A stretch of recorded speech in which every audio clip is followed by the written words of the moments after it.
안녕하세요. 여러분 오늘도 즐거운 도덕 수업 시작합니다. 4단원 공정한 생활에 대해 알아보아요. 파트 2.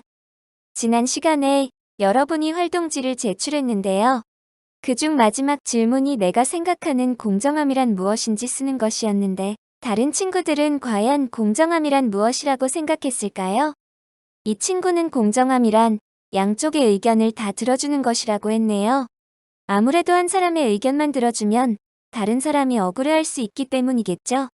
두 번째 친구는 공정함이란 모두에게 주어지는 기회라고 했어요. 첫 번째 친구의 답과 비슷한 맥락이네요. 세 번째 친구는 공정함이란 누구에게도 평등하고 누구에게도 다 똑같은 것이라고 썼습니다. 마지막으로 네 번째 친구는 공정함이란 누군가의 판단으로 억울한 일이 없는 것이라고 썼네요. 네 친구들 모두 표현은 조금씩 다르지만 결국에는 누군가 억울하지 않게 모든 사람에게 차별 없이 평등한 것이 공정함이라고 공통적으로 생각했어요. 여러분도 비슷하게 생각했었나요?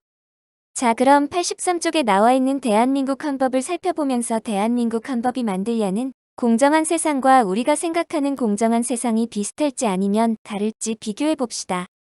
대한민국 헌법 제11조 제1항을 읽어보고 공정한 세상을 위해 중요하다고 생각하는 부분이 무엇인지 직접 밑줄을 쳐보세요. 잠시 영상을 멈추고 밑줄을 다 치고 나면 다시 재생하세요. 선생님은 다음과 같이 밑줄을 쳐봤어요. 여러분은 어디에 쳤을지 궁금하네요. 이 헌법에서 중요하다고 생각하는 부분은 평등, 누구든지 차별을 받지 아니한다라고 생각해요. 평등, 누구든지 차별을 하지 아니한다. 이 세 부분을 그럼 우리의 생각과 비교해 볼까요? 앞에서 보여줬던 친구들의 생각을 떠올려 봅시다. 잘 보면 대한민국 헌법에서 중요하다고 찾은 평등, 누구든지 차별하지 않는다는 말은 친구들이 생각한 공정함에 모두 포함되어 있는 것을 알 수 있어요. 즉, 대한민국 헌법이 만들려는 공정한 세상은 우리가 생각하는 공정한 세상과 크게 다르지 않다, 같다, 라고 할 수 있지요. 대한민국 헌법이 잘 지켜진다면 우리가 생각하는 공정한 세상은 현실이 될 거예요. 그럼 이렇게 헌법에서도 추구하는 공정한 세상이 잘 이루어지고 있는지 실제 사례를 통해 알아보도록 합시다. 자, 이 표시만 봐도 무슨 사례인지 아는 친구도 있을 것 같은데요. 네, 맞아요. 이 표시는 바로 프로듀스 101이라는 프로그램입니다.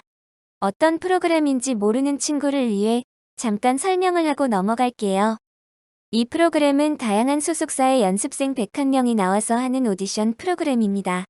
시청자 투표로 순위를 정하게 되고 순위가 높은 연습생들은 그룹으로 데뷔를 할 수 있는 기회를 제공하죠. 연습생들은 데뷔가 목표이다 보니 정말 열심히 노력하고 참여한답니다. 그런데 아래 뉴스를 보면 이 프로그램이 그동안 시청자 참여 투표의 결과를 조작해 시청자를 기만하고 공정한 여론 수렴을 방해했다는 것이 얼마 전 밝혀져서 큰 충격을 주었어요.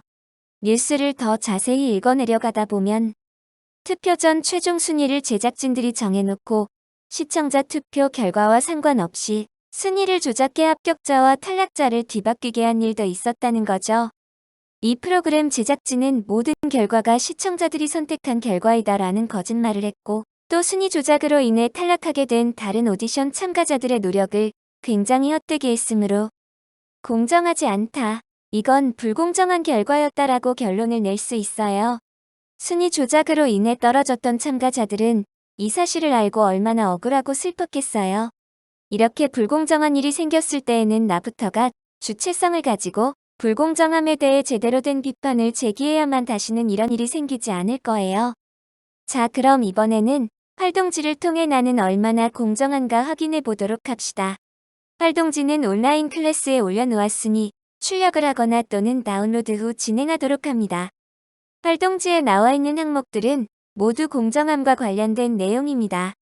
항목을 잘 읽고 나는 어디에 해당하는지 솔직하게 표시를 한 뒤 총점을 구하여 자신의 공정지수를 알아보는 간단한 활동이랍니다.